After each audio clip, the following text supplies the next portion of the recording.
Om Jnana Timirantasya Jnanam Jana Shalakaya Chakshur Militam Yena Tasmai Shri Gurave Namaha.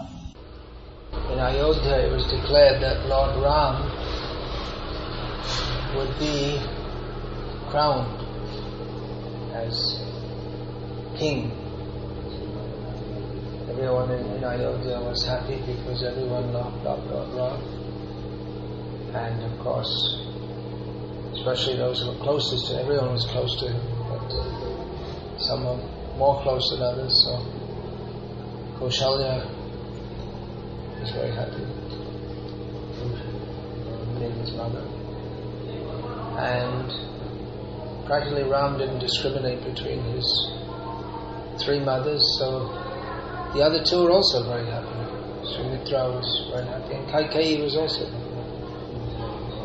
at this news. Only one person was unhappy, Manthara. She wanted to make some mischief. So she did. The story is well known. She made a lot of mischief.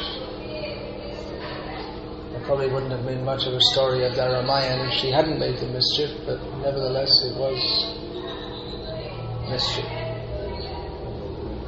She poisoned Kaikeyi's mind that Ram will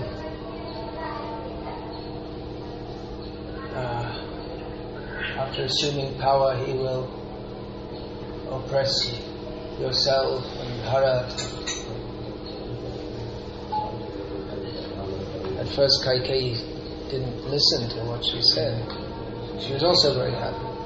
She was surprised to see Manthara unhappy. But Manthara was gradually, she was able to poison the mind of Kaikeyi and give Kaikeyi the means by which she can avert the upcoming disaster of Ram being crowned and Bharat being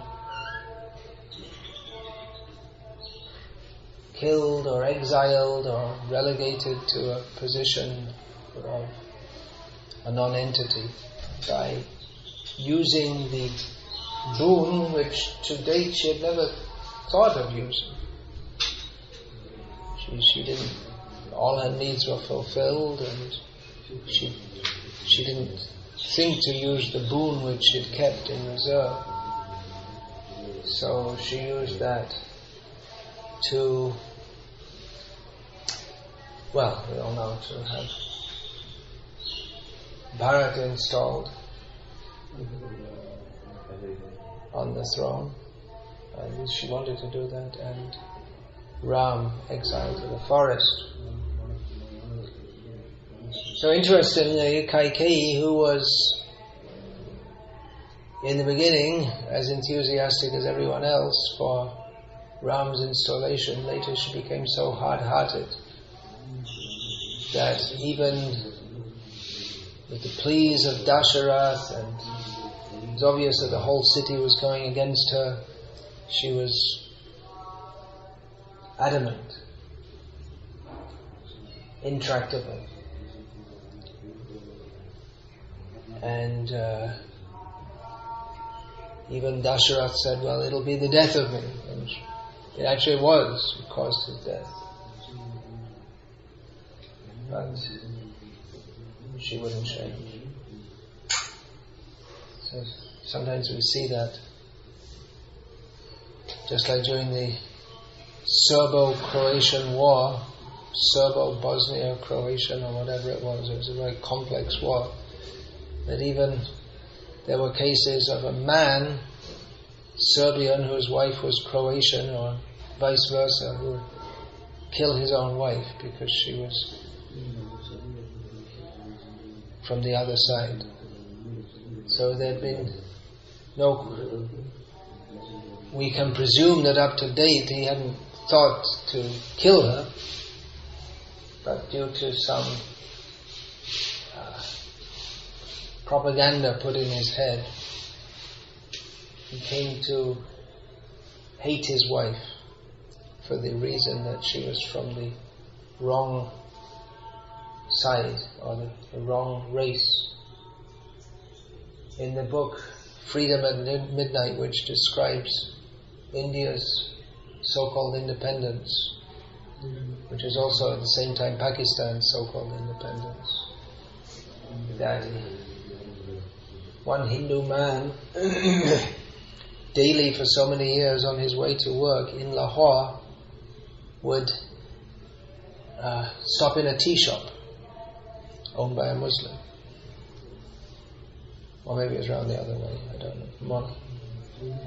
More like he's owned by a Muslim, so it means he wasn't a very strict Hindu, because Hindus were Orthodox Hindus used to be very strict who they took their tea from. It would have to be from the right caste of Hindus, not to speak of taking from a Muslim.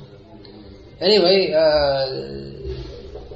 one day he walked in as usual. In the meantime, all the hatred between Hindus and Muslims was being whipped up. And he walked in to get his cup of tea, as usual, and said he got a bullet in the head from the owner of the tea shop, who had known him for over 20 years. He was his regular customer, but he killed him because he was a Hindu.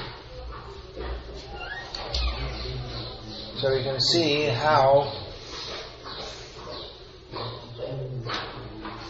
doubts can be placed in the minds of others, even without any reason. At first, Kaikeyi, and to the extent that that person becomes actually, without cause, hating that person. Kaikeyi loved Ram, but her whole attitude changed to that she considered Ram her greatest enemy due to some doubts placed in the mind by Manthara. Now, if Kaikeyi had been more intelligent, she wouldn't have accepted what Manthara said. She would have said, well, you're saying that. What you're saying is true, that Ram is going to ascend the throne, but then his motives and what he will do after that, you've presumed he'll do the very worst things. You've no evidence for that. It's just your supposition. And we know Ram very well, and we don't find anything in his character to suggest that. Therefore, I can understand you're simply an envious rascal. She should have said that, and that's what Bharat said. Even though Bharat, when he was out of station at the time, as we say in modern Indian English, he was not present in Ayodhya. And when he got the information, despite everything Kaikeyi tried to say, to convince Bharat that actually I'm doing a very good thing for you, and Ram would have treated you so badly, Bharat didn't accept it.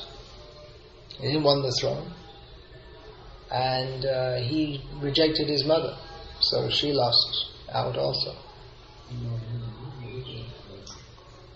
Manthara was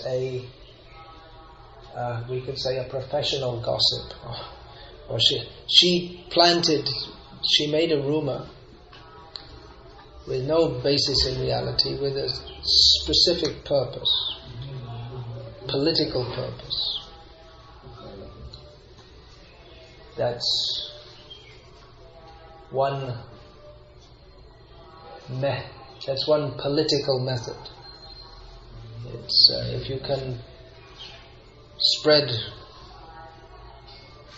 wrong propaganda, one's enemies can accomplish a purpose even without fighting at all. It's called in the Sanskrit, in this context, the word bhed is used to divide. Sama, bheda, dana, danda. These are the four processes or principal processes of dealing with one's enemies: to pacify them, to divide and rule, bribe them, bring them in your camp, or suppress them by force. So, That can be very effective. Somewhere recently I was reading how is in America in the 1960s, 70s, something like this, there was the Black Panthers, and they organized the American blacks have become militant, and the FBI, I think it was, planted rumors among the Jewish community that they were black Muslims also, that they planned to assassinate and suppress the Jews. It wasn't true at all, but the Jews, they got militant and they got lots of money and influence and clout, and they did them in more or less. So that's internal politics. It came to light later on that they did that. So words can be very powerful. If we can ascribe motives to others which may not be true. And, well, that's called character assassination, actually. It's a common technique. We see it in supposedly among supposed Vaishnavas also. That when they may want to achieve some goal and they see a Vaishnava as their enemy or competitor, and they spread wrong information about him. And in this way people come to distrust him or think that he's very bad, and such an effect may be there that they can't even listen to him, even if the person says, please, just try to understand that they're completely closed off. They can't listen. They're so much convinced that this person is bad due to the bad propaganda of others. So we should learn not to accept the denunciation of others on face value. That means if someone says something bad about someone else, we don't have to necessarily accept that it's true. Especially if they are speculating about their motives. If someone says that such and such a person, without any motivation, walked up to someone else and punched him in the face, and you happen to know the person about who it's being spoken doesn't, or to date is not known to have a habit of doing such things, you may want to confirm that first of all. Is that actually true?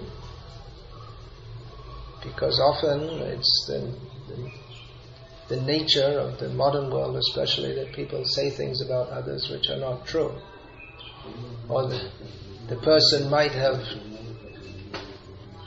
or it might be, there might be some truth in it, that the person had shown his fist or something, but then it becomes exaggerated. And then by the time the story gets out, it's like he had a whole gang and beat him up, and the other person was hospitalized, and all he did was show his fist. So that's a bit of an exaggeration, but the tendency is to exaggerate like that. But if questioning the motives of others, then we have to be even more careful, because mind reading isn't a very common art, and even mind reading, as far as I know, there are few people who can practice that. It may be more like what we could call solid thoughts. That's a bit of an oxymoronic phrase, of clearly formed thoughts rather than motives, which are much more complex. So we should be careful someone is accused of something, that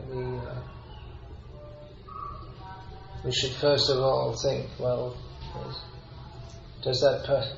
is the person who is speaking to me, first of all, is their word reliable? And then we have to think, the person who's being accused, do they have a habit of doing such things? Or are they known to be like that? Even then, one can reserve the benefit of the doubt, as it is said. Or in legalese, innocent until proved guilty.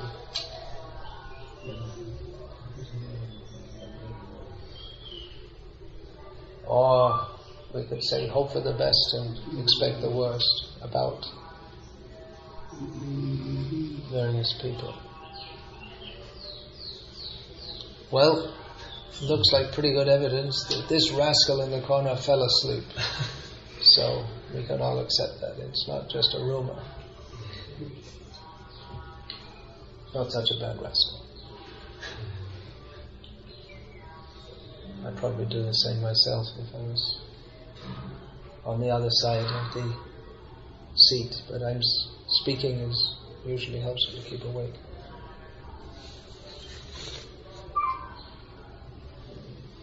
So, I'm bringing this up because yesterday I was told by one of my disciples that another of my disciples had said something about another, so A, B, and C, which I questioned. I was told by A that C was taking all the services and just wants to keep power for himself. I said, well, how do you know? B says it. Okay. Well, let's examine. B is taking all the service and not letting anyone else do it. Is that actually a fact? Is it that others are not able to do the service? Or maybe B has overestimated his capacity to do all the service, but it was done in good faith and not with a bad intention. So it may be that B is taking all the service out of necessity. That's possible. Or it may be that he's doing in good faith and not realizing that he is overstretched, which might seem to be the position. So it may be that person B who has said this about person C has got more information than I have, and actually knows pretty much that C has cut out others from doing the service. Wrongly. It may be.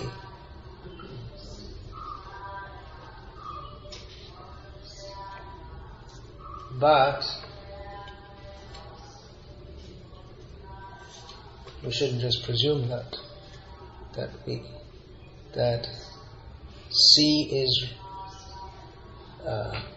wrong. Why? Because B said so. They have some ulterior motive. It may be that they're thinking, B is thinking, well, let C have a break or be freed from this, and they can do some other things. We don't know. At least I don't know, because that's all I heard. But I don't know. So even though others may have made that judgment, I don't want to make it based on just because B said so. And quite likely B should investigate further.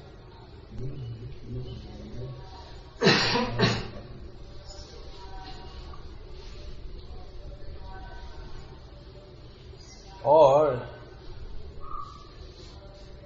even if having done an excellent job of mind reading, one still comes to the conclusion that there's an element of Ishvara Bhav there, or wanting to lord it over others. Is that the Sthai Bhav? Is that the main motivation?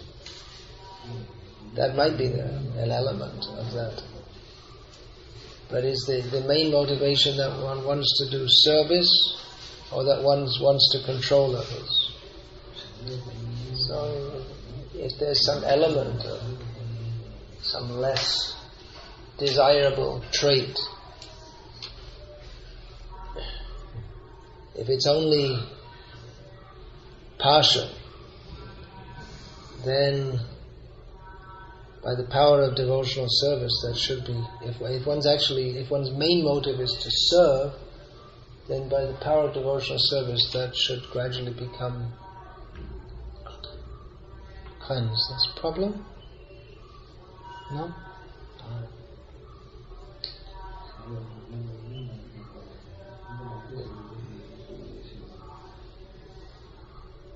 But it could be, that one person tells someone else, and then they tell someone else, and then it gets exaggerated, and in the meantime, it can cause a lot of problems actually too.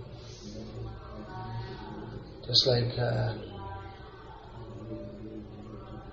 Kaikeyi caused a big problem for Ram and for everyone in Ayodhya. And ultimately for herself too. She wasn't happy at the end of it.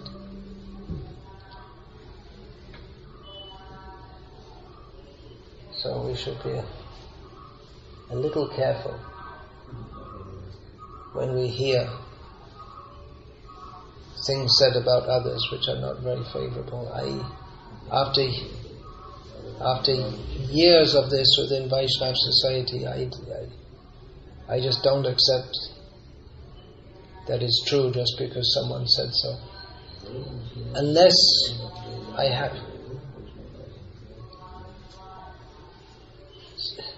I know that person very well, I know it's not their habit to say bad things about others. Even then, it's good to reserve some judgment. Reserve one's judgment. And not condemn others simply on the basis of what one person says. Of course, that doesn't mean that one should completely turn off one's discrimination. In the case of, if we may not need direct evidence of a person's misbehavior. If we hear about it again and again and again from different people, then we can understand that either that person has got very bad luck and he's being wrongly blamed by many people, or it's quite like, as the saying goes, where there is smoke, there's fire. There's probably some evidence of that being true.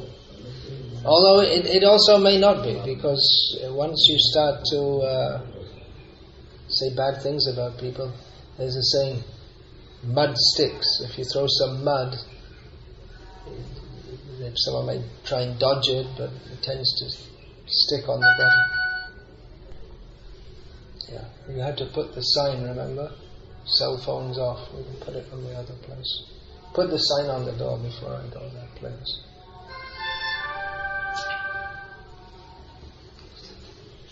Yeah. Put it on the auditorium while we're having the program also. Actually make a fine. 200 rupees fine if your cell phone goes off.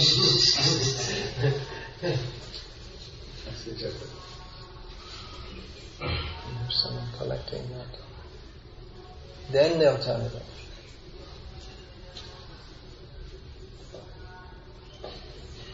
So,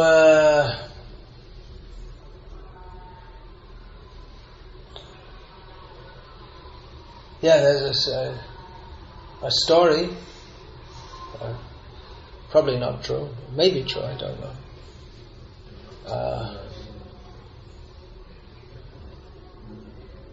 That was sent to me. It's a published story, which has got nothing directly to do with Krishna consciousness, but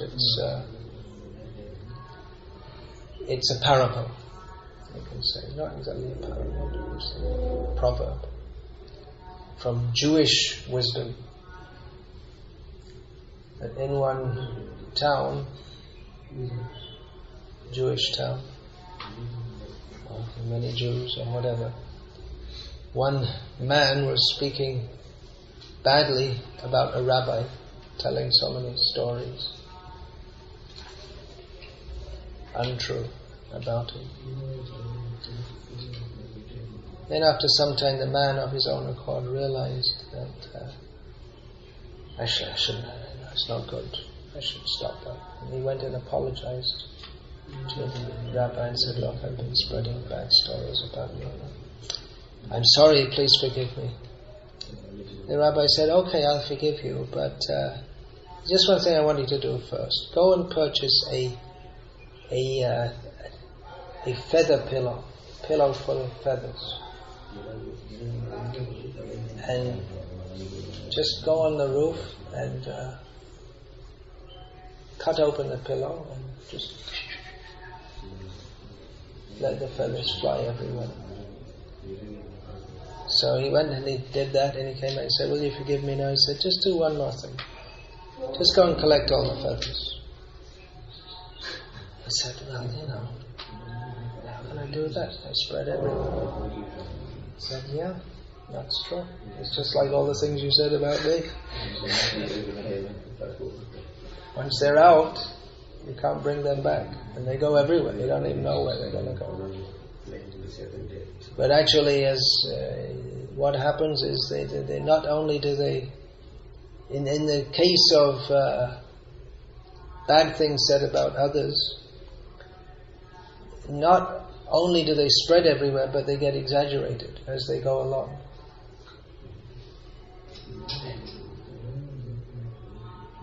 The only good thing about this is that there's so much of this going on that people might tend to forget. There's so much bad talk about everyone that some bad talk about someone that people may not. In one sense, they take it seriously, but in another, it may not be as juicy or interesting as someone. Yeah, if someone's accused of wanting to deprive others of service, that might not be as juicy, relishable, and enjoyable as some talk of someone bopping someone else on the nose. So it may tend to get forgotten.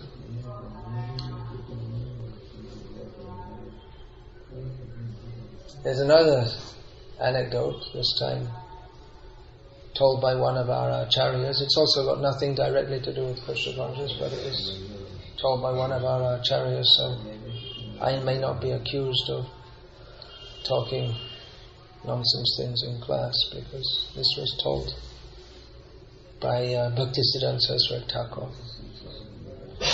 The anecdote of spitting at the sky. If someone wants to, the sky, horrible, spit on it. So the spit goes up, doesn't reach anywhere near the sky, and comes back in the face of the person who spit. So in the same way, Krishna is infinitely great, far above the platform of envious people. So, if someone spits at the sky, not only does it not go anywhere near the sky, but it comes back and in the face of the person who made it, who made that, who spat.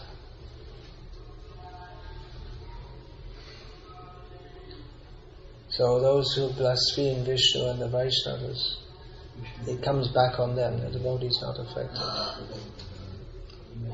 Temporarily, there may be something. The devotee is not affected by anything in this world, but his endeavor to serve Krishna can be affected. Just like in the case of person C in this regard, he's trying to do some service, and then if others hear that, then think, oh, he's just trying to control us, and no, he won't do what he says, and then his service is affected. Because people distrust his motives. So, discrimination, we should know what this means. It doesn't mean that we throw out, if someone is doing something wrong, we don't just say, oh, well, it's okay. But on the other hand, it has to be ascertained, first of all, properly if they're doing something wrong. Bhaktisiddhanta Saraswati Thakur used to quote, paraphrasing Sri Chaitanya Bhagavat, para charchake goti nahi kono kale.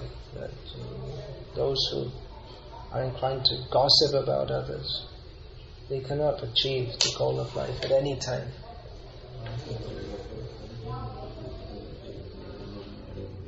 So we should be careful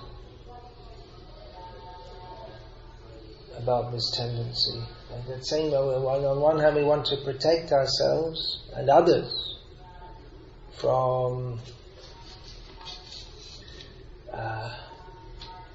persons who are Vaishnavas but acting or speaking in ways that is not conducive to our spiritual benefit. So that we have to be careful. On the other hand, we shouldn't accept bad things said about others just because someone says it. The words can be very dangerous, so we should be careful. We see the difference between Kaikeyi and Bharat. Kaikeyi, she allowed her mind to be poisoned. And then after some time she presumed that Manthara was right, even though in the beginning she didn't. And she accepted it as correct. What was the difference between when Manthara first made her proposition, Kaikeyi didn't accept it. Then afterwards she did. She was just, she wasn't acting intelligently. She didn't apply intelligence. If she had suspected Ram of such a motive due to the words of Manthara, first of all, even to suspect that about Ram was not intelligent, because he had never shown any such symptom ever in his life. And a very noble person. I mean, even just, of course, he's the Supreme Lord, but just from the point of view of his character, he is in the Raghu dynasty and not just born out of lust, but born out of the blessings of the rishis. So the whole line of the Raghu dynasty, they're very honorable kshatriyas, very, all of good character. And Ram had been an exemplar of that from his very childhood. So why should anyone think, just because Manthara, whose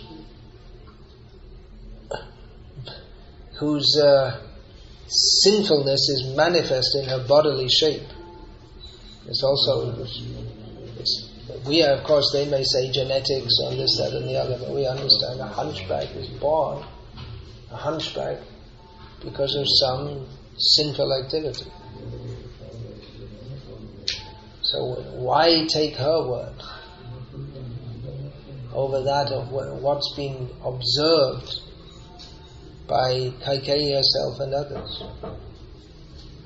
throughout the life of Lord Rama. It doesn't make any sense. But she allowed herself. She is blameworthy. Although Rama himself, out of the goodness of his character, didn't blame her. But she is blameworthy. If there was to be a court case, and of course this has been discussed, Kaikeyi for thousands of years, her name has been synonymous with the worst kind of behavior. She's, not only during her own life was she hated by the citizens of Ayodhya, even though Ram didn't want them to. He forgave the citizens of Ayodhya.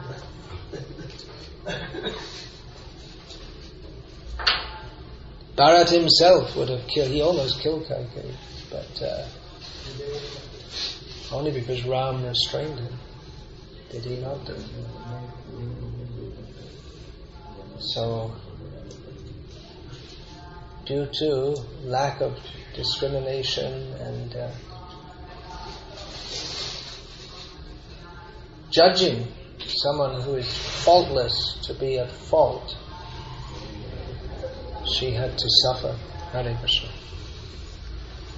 Her name is maligned. As long as the sun will rise and set, her name will be maligned. So, you could also be maligned for failing to recognize wrong. You can be punished for that also.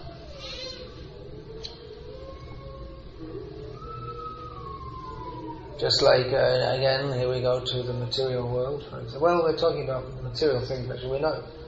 This topic, I'm using an example of from the Ramayana, because the Ramayana is meant to teach us not just bhakti, but also how to live in this world as a perfect person. That's the purpose of Lord Rama's avatar.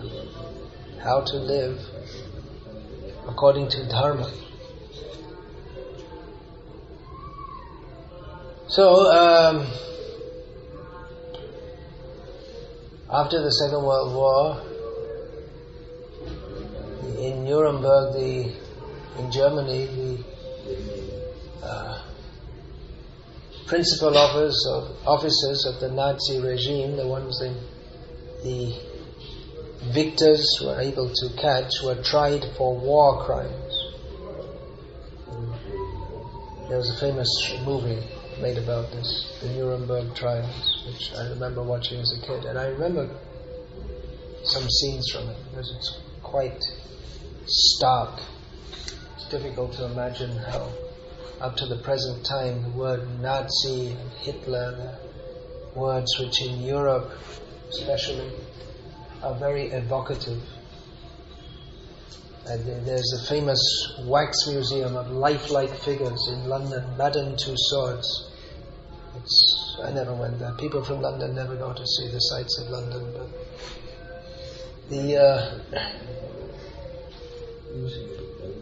the statue of Hitler for years, and just recently they put it in a place where without a glass cover, because people would always spit on it.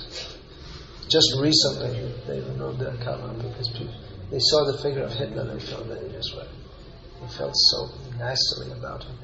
And Hitler was a person who, it's not just idle gossip. He was a very big demon, no doubt. So anyway, at these Nuremberg trials, in the movie that I saw, which presumably is based on fact, even if it's not, the example will serve our purpose here. That one phenomena of the Nazi uprising, the coming to power of the Nazis was how apparently ordinary, respectable, good people started to do absolutely horrible things. And that also happened in the Serbo-Croatian War. I mean, people, just your normal person just starts killing his neighbors because they're from a different race. How can that happen? And we couldn't do that. We wouldn't do that. The beast is within all of us. The demon. It appears maybe within all of us. Anyway, in this trial, they asked one person who was sentenced to death and was subsequently executed for his war crimes for doing things, being an officer in a camp in which people were executed, gassed to death. He just couldn't, till the moment he was executed, he couldn't understand what he'd done wrong.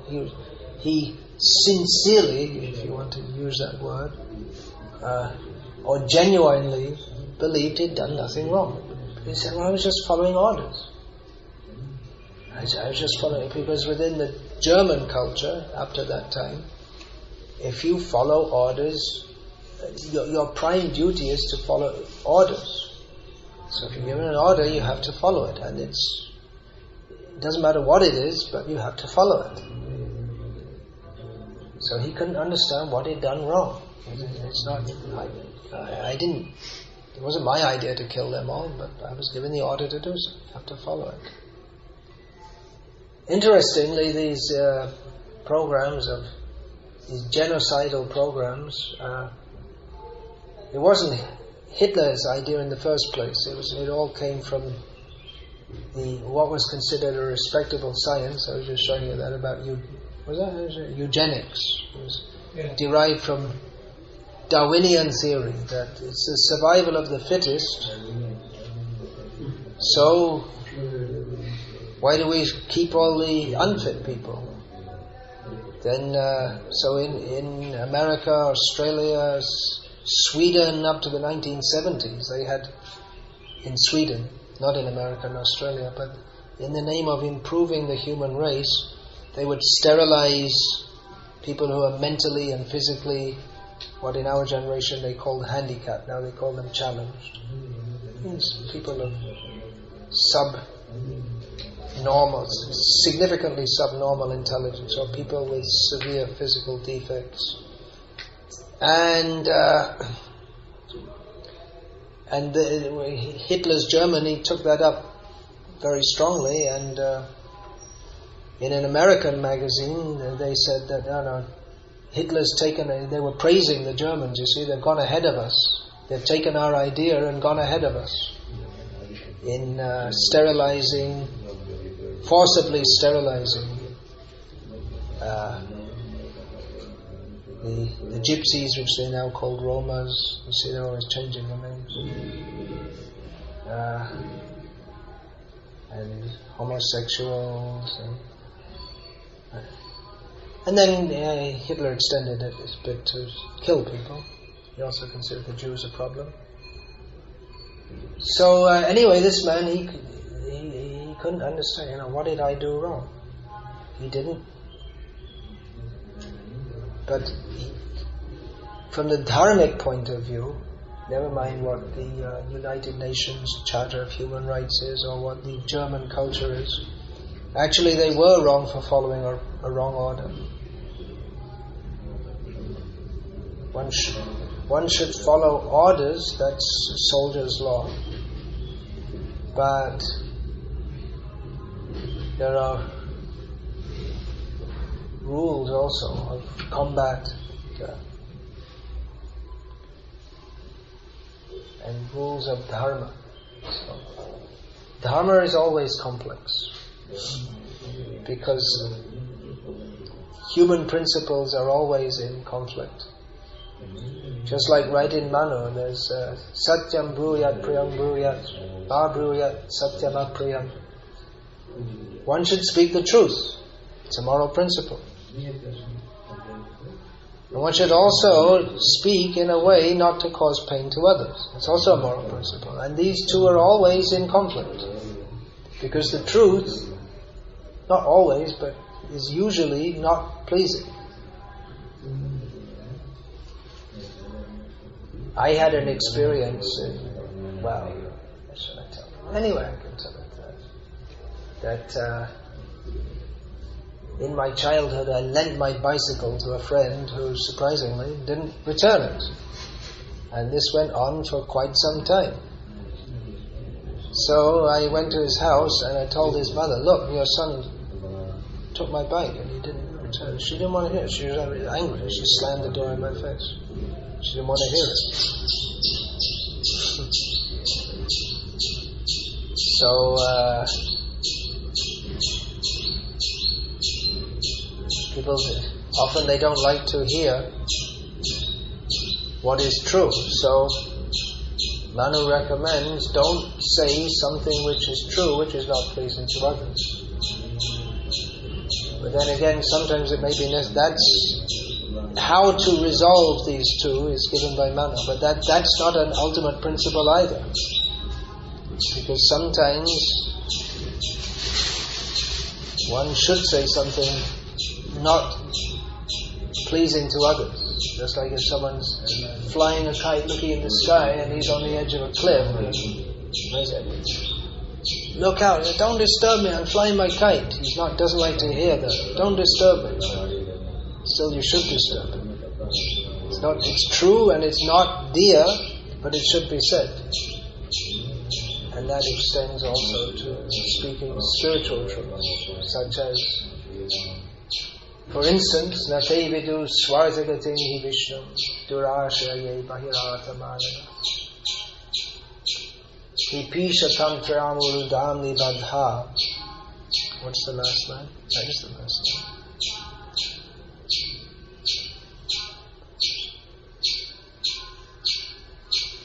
What is that? Puna punashravata. Is that it? I'm getting mixed up. Anyway, it's Andhaya tandaya rupaniyamanas tepisha tantram urudamni badha is one of the many truths which are not palatable to materialistic people. But people don't know that the ultimate goal of life is Vishnu. Their ultimate benefit is by worshipping Vishnu. Because they're absorbed in the external. Blind follow the blind, seeking pleasant untruths of the happiness of this material world. And in this way they're bound up very tightly in material existence.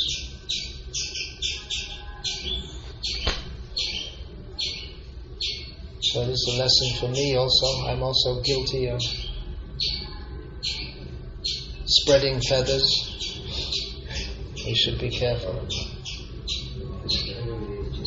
to discriminate, but not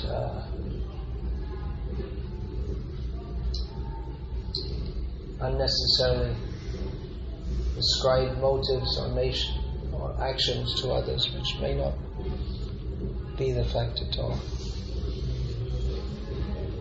Hare Krishna. Any question about this, please? Gossip. The uncontrolled tongue. It may not be in the case of mantra, as in the case of mantra, that someone has any particular agenda or something. It may be just what we call idle gossip. In English, there's that adjective idle is often used as a prefix before gossip. It means just to pass the time pass. Just some thought comes in the mind and we don't control it and it comes out. That's why in spiritual life, first thing, Vacho Vegam. Don't just, whatever comes in the mind, let it out. If Vacho Vegam Manasa, the next is Manasa. So if the mind is not controlled, then at least control the speech. Because if the mind is not controlled, then what comes out of the mouth is not going to be helpful for others or ourselves. Yeah, you're going to say something? Well, I have two questions, which one is connected with this, as you mentioned, mantra. I'm just curious whether there is the same kind of standard for women and men, because women have they're famous for among men for being gossips. Yeah, and also because they get, and women are generally not to be punished to the degree that men are. But these are, we're talking general principles here. We're speaking on general principles here. Today I've stressed strongly on one side. Tomorrow I might speak about how you have to be very sharp and might emphasis more on don't be misled by people speaking or doing wrong things. So I guess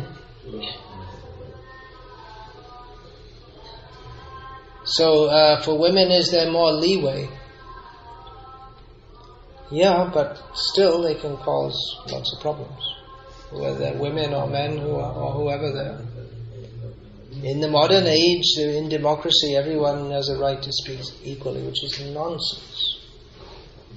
People should speak who are learned and self-controlled, who know how to speak for the benefit of others. Brahmanas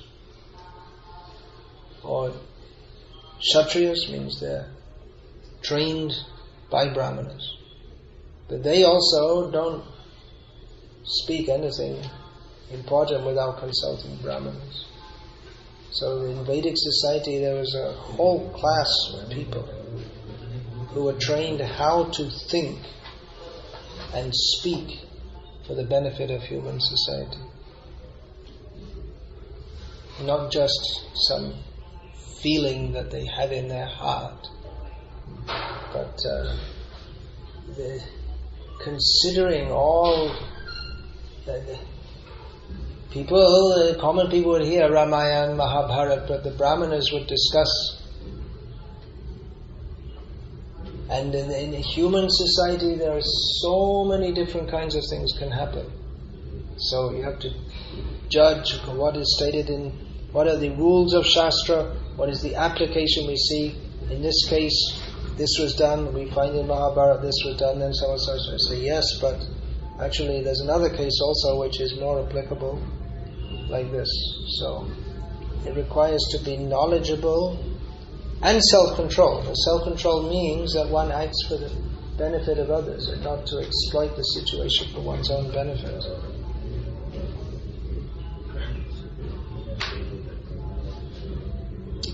So yes, Manthara and Kaikeyi were women.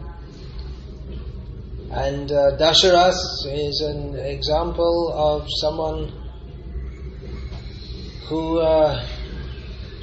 trusted a woman, gave her boons, I'll do what you say, and he felt himself obliged to fulfill that.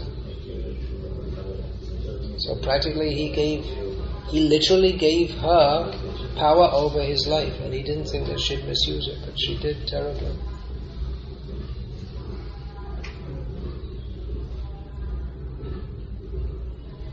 Before that incident, it wasn't thinkable that her mind could be corrupted.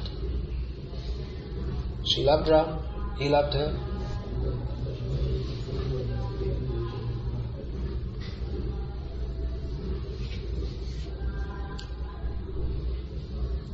So another statement that Prabhupada often quotes is Vishvasa naiva kartavya strishu raja kuleshu cha. Never trust a woman or a politician. This saying is not very politically correct at the present time in regard to women, but it is a Shastric statement, and Prabhupada quoted it. So we may say, well, they're devotees. Yeah, they're devotees, but unless one is completely free of the lower nature, then that womanly nature may influence.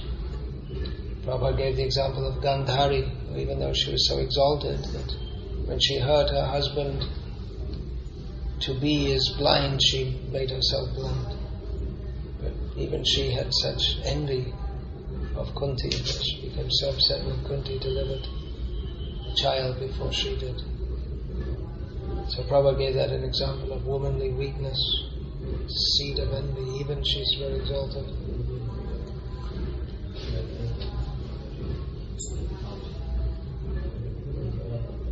Yeah, and you said how should one take this criticism of others, as a reaction to our own criticism in past time, or is it kind of, it seems it's like unconditioned, something which just, anybody can criticize. I mean, even Krishna is criticized. It's not that Krishna is criticizing others. Yeah, that's true. Even Krishna was the subject of rumors. And he wanted to clear those. That rumors which were Satrajit, was it, who was making rumors against him. Krishna didn't like that in the role of a Kshatriya. He didn't like that. And it appeared that the rumor was spreading in Dwaraka, you see, where all devotees of Krishna. But still people were inclined to believe that. Otherwise the rumor couldn't have spread. That Krishna had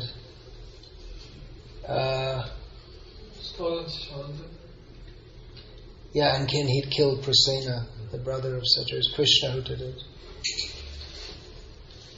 So Krishna wanted to clear his name.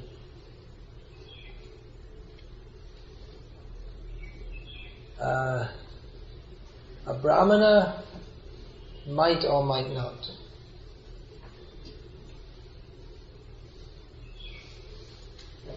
He may just accept, I deserve much worse for all my sins. And let people think what they like.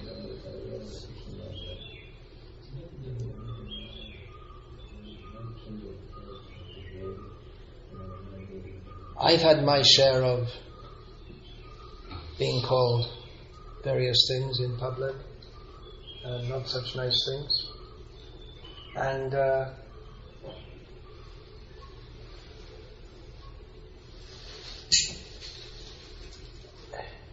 my way of thinking is, well,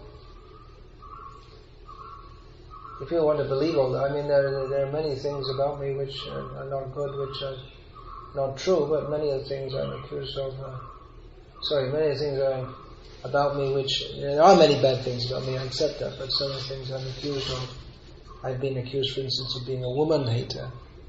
And if I look in my own heart, I see lots of bad things, but I don't find a hatred of women as a principle. So that appears to be unfair, but my way of thinking is, well, I could try to exonerate myself, to use a fancy word, clear my name. But why should I? If people want to believe them, let them. If they want to believe it, let them believe it. Because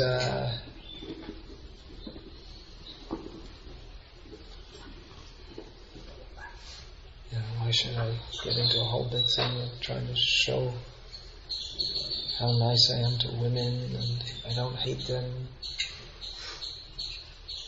So people want to believe that. Let them. Speaking of more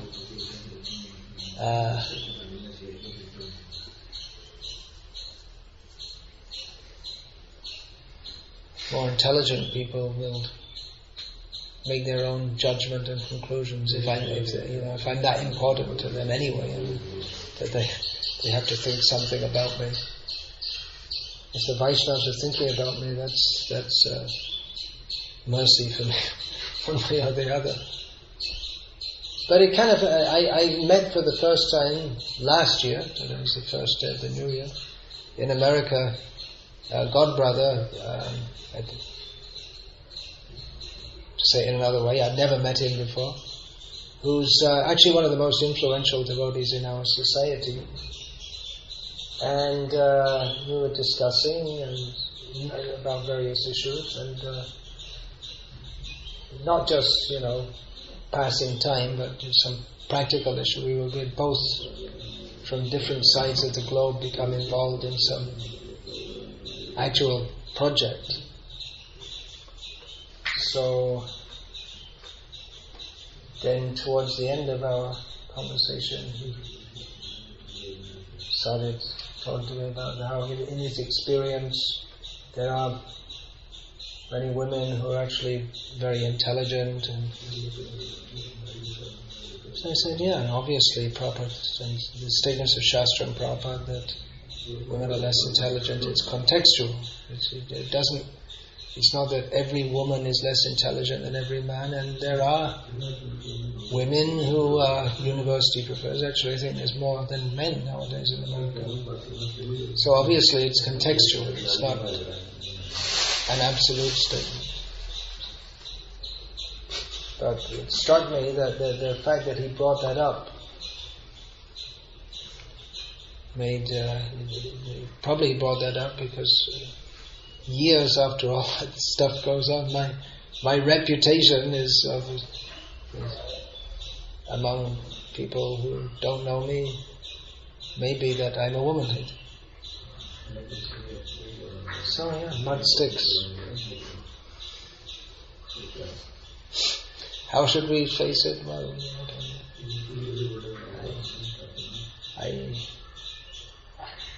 I'm a bit withdrawn, you could say. I associate with devotees who I can get on with, and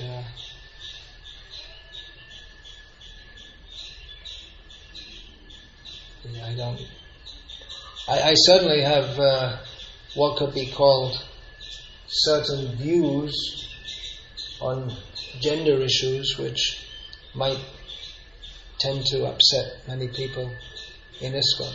But I don't deal with such people very much. And if so, I don't bring up these issues. Because what's the point? When I say views, I don't really think it's views, because it's backed by Shastra, and from what I can see, it's not just some kind of anomaly in Shastra, it's actually a fact. When I say don't trust women, now this, of course, what I'm about to say would confirm among persons who think that I'm a woman hater, that I am a woman hater, but it seems to be confirmed by experience that women aren't trustworthy. I mean, there's several cases I know of women who, after many years being married, just without any good reason, just completely turn against their husbands. Of course, husbands may do it to wives also, and not just turn against them, but just abandon them. So anyway, these are complex issues. My approach is to not get involved directly. I haven't given up on the issue. I'm not on that particular issue. I'm a bit quiet on it, but I intend to bring out books. That's my long-term response to all these things. Books intelligently written, to the extent that Krishna gives me intelligence, and so that intelligent people may accept what's there, or at least give it a good perusal. And so, as far as getting into slanging matches on the internet, I have absolutely no interest. Here also in Udupi, recently, you told me last night that the leader who was here, the ISKCON leader, was removed, but there's someone else from the congregation was saying actually he was doing very well, and I'd heard bad things about him from various sources, but my own experience of him was good. And that's, obviously had his drawbacks, but when one time certain members of the congregation, they were complaining so much about him, I said, okay, let's call a meeting. And then I called a meeting. And when it came down to it, he was there with them, and they had actually nothing of any import to say bad about him. There was just their bias, actually. So it seems like here that I don't know what happened, but some kind of gossip got out of control or something. And a man who, according to the report of someone else, was actually doing very well was just removed. It was a big mess, just based on the what some people said, who themselves didn't have the same level of commitment. So I don't know exactly what happened. I don't really want to get involved in all this, but at least the devotee who was removed should have had a fair hearing. I wouldn't have trusted what a few people said. I would have said, is there anyone who has anything good to say about him? I would have vouched